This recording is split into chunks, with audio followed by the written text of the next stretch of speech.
Sa patuloy ng pagtaas ng presyo ng produktong petrolyo, labis na naapektuhan dito ang mga pampasaherong jeep.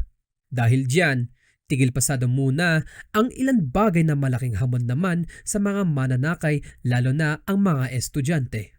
Kaya naman, ang ilang universidad sa Baguio City sinimulan na ring ipatupad ang 4-day workweek schedule.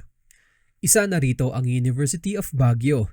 Dito, magiging asynchronous o online ang klase ng mga estudyante sa araw ng Biyernes at Sabado.